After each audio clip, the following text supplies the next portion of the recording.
Hi, friends. We've been talking about the birth of Jesus and how the shepherds came and worshiped him. Today, we're talking about what happened when Mary and Joseph took Jesus to be dedicated in the temple, to have him circumcised and to name him.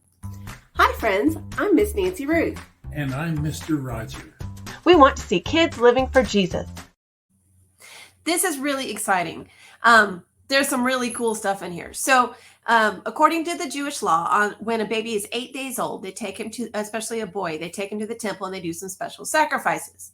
Well, there's two options of ways you can sacrifice. And if you're poor, you can offer 2 young pigeons. And that is what Mary and Joseph did. So we know that they were poor. This means the Magi probably hadn't arrived yet. Because they brought with them gold. But anyway, they made their offering of 2 pigeons there at the temple.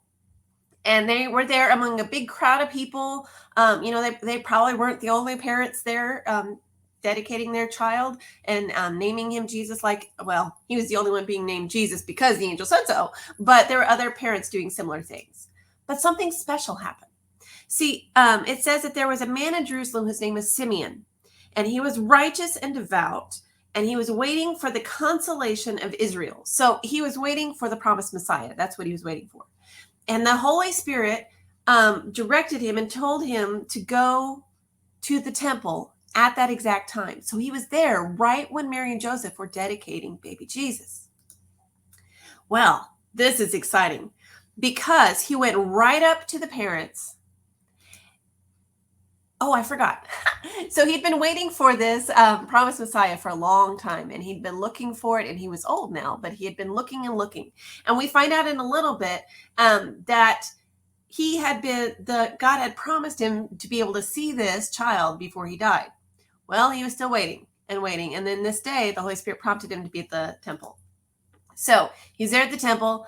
He saw them and he took the baby in his arms, this baby he'd never seen before. And he said, "Sovereign Lord, you have promised, you now dismiss your servant in peace. For my eyes have seen your salvation, which you have prepared in the sight of all people, a light for revelation to the Gentiles and for glory to your people Israel."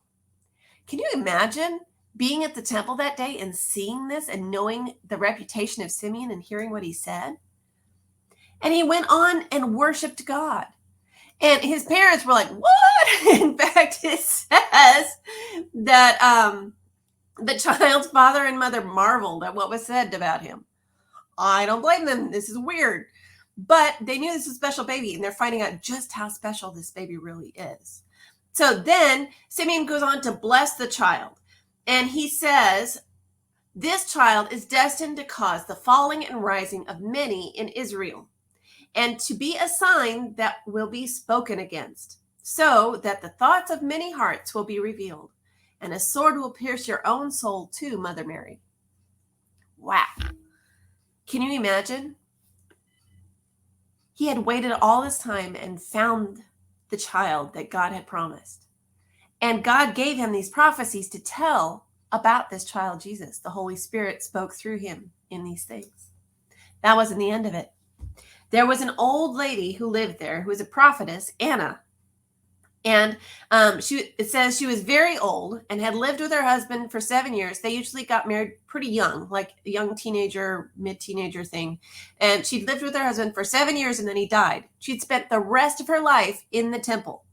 Okay? While she was there, she was waiting, just waiting. But while she was waiting, here's what she did. She worshiped God. It says she never left the temple, but worshiped night and day, fasting and praying. And while she was there, she came up to Mary and Joseph with baby Jesus. She gave thanks to God and spoke about the child to all who were looking forward to the redemption of Jerusalem. So looking forward to this promised Messiah. Can you imagine? She'd waited so long and then found this God showed her that this is the baby who will restore humanity and he who believe in him to a proper relationship with the Lord God Almighty. That's amazing. And then it goes on to say When Joseph and Mary had done everything required by the law, they returned to their own hometown of Nazareth in Galilee, and the child Jesus grew and became strong. He was filled with wisdom, and the grace of God was upon him. Now, the more popular version of this is found in Luke 2:52, but it's interesting that it says it twice. So it's here in Luke 2:40, and then there's another version of this that says Luke 2:52. You know, we tend to think of just Jesus as a baby and Jesus as an adult, but there was a growing process in there. But I want us to come back and revisit this waiting idea.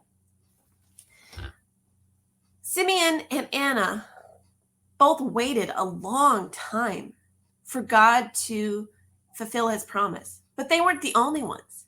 We looked at Hebrews 11 not long ago about all the people in the Old Testament, all the way back to the Garden of Eden and Cain and Abel and creation, all that time waiting for the promise that was fulfilled in Jesus Christ.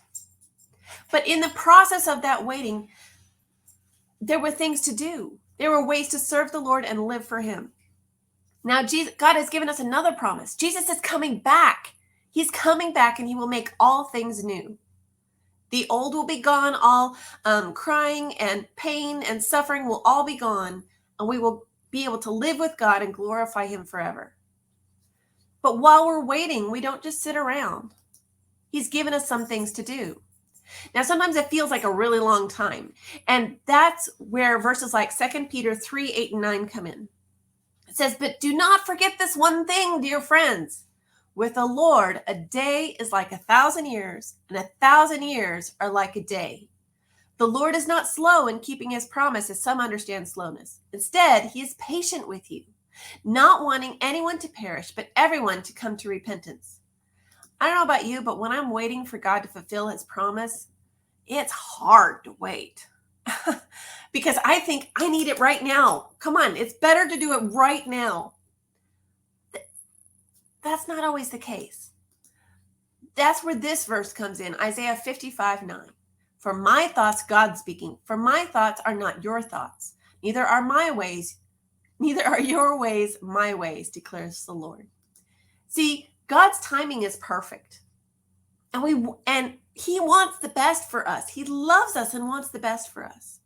So if we wait for his timing, we're waiting for God's best. And while we wait, we don't just sit around and do nothing. No, he's told us what to do in the meantime while we wait for God to answer, while we wait for God to fulfill his promises.